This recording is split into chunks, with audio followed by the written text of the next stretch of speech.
माननीय सदस्य जो तेलंगाना से आते हैं उनकी हिंदी कमजोर बोल रहे हैं, मेरा हिंदी भी कमजोर है, फिर भी कमजोर हिंदी को कमजोर हिंदी में जवाब दे रही हूँ सर। उनकी हिंदी कमजोर बोल रहे हैं, मेरा हिंदी भी कमजोर है, फिर भी कमजोर हिंदी को कमजोर हिंदी में जवाब दे रही हूँ सर। आईसीयू में सॉरी आप बेटे बेटे किसी व्यक्ति का जवाब मत दो।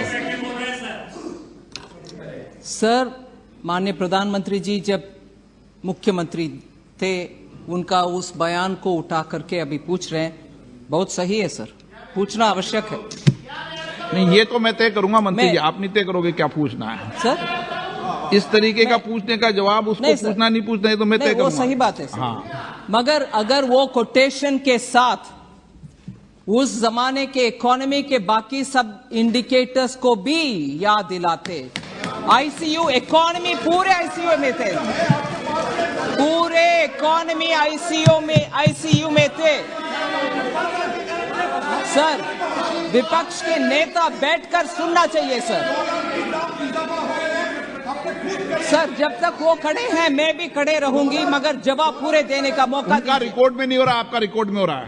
पूरे इकोनॉमी सिर्फ डॉलर, सिर्फ रुपी नहीं, पूरे इकोनॉमी तब आईसीयू में थी। पूरे दुनिया भारत को फ्रेजाइल 5 में रखा गया था और उस समय हमारे फॉरेन एक्सचेंज रिजर्व बिल्कुल नीचे था। बहुत सारे लोगों को इसमें दिक्कत है सर। आज पैंडेमिक हो, उसके बाद भी रशिया यूक्रेन वॉर हो, उसके बाद भी हमारे इकोनॉमी फास्टेस्ट ग्रोइंग इकोनॉमी है। और मैं आज भी कह रही हूं, रुपया के विषय कितने लोग को अंदर से ऐसे जलन हो रही है। प्लीज बैठिए, आप बैठिए। माननीय सदस्य प्लीज, आपके मेंबर का जवाब नहीं सुनना है आपको। अगर आप आपके मेंबर का जवाब नहीं सुनो, मैं आगे क्रॉस बुला दूंगा। प्लीज आप सर, इस सदन में दुख की बात है कि हमारे सदस्यगण भी हमारे विदेश में अगर हमारे दुश्मन कोई है, उन जैसे अगर हमारी इकोनॉमी अच्छा चलता है और अच्छे फास्टेस्ट ग्रोइंग इकोनॉमी है, फिर भी उसके ऊपर जलन से बात करने वाले लोग इधर है, वो दुख की बात है। क्योंकि जब देश अच्छा आगे बढ़ रहा है, सब उसमें गर्व लेना चाहिए, ना कि मजाक उड़ाना। ये मजाक उड़ाने की बात है सर। फास्टेस्ट ग्रोइंग इकोनॉमी और डॉलर, पूरे डॉलर विदेश में स्ट्रांग हो रही है। सिर्फ इकोनॉमी भारत का उसके खिलाफ खड़े हो रहे हैं, उसको आनंद लेना चाहिए, ना कि ऐसे मजाक की बात। शर्म होना चाहिए सर। Please supplementary. माननीय सदस्य, आपको कोई तकलीफ है क्या? आपने प्रश्न पूछा क्या? स्पीकर सर, ये प्रश्नकाल है। माननीय सदस्य, मैं आपको लास्ट वार्निंग दे रहा हूं, प्रश्नकाल में बीच में नहीं उठे। स्पीकर सर, माननीय सदस्य का प्रश्न है।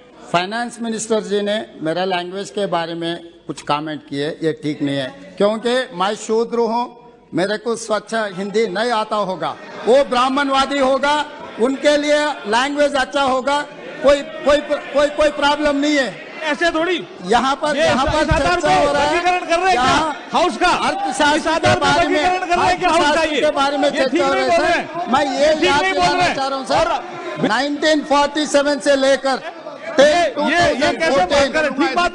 अपना लोन्स का है सर 55,87,149 करोड़ सर।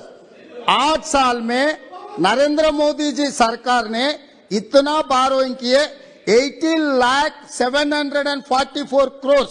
तो ये सरकार ने 67 इयर्स जितने भी सरकार आए थे, सब लोग मिलकर 55 लाख करोड़ बारोइंग किए। तो ये नरेंद्र मोदी जी सरकार ने 80 लाख प्लस करोड़ बारोइंग के हर साल 10 लाख करोड़ रुपए आप उधार मांगकर जी रहा है। इस देश को पूरा सर्वनाश सत्यानाश कर दिया ये सरकार। इसीलिए मैं ये पूछना चाह रहा हूँ सर, ये सरकार से अगर रुपए ताकत करना है तो आप foreign investor, foreign institutional investors को देखना है। इसमें आपका एक्शन प्लान क्या है?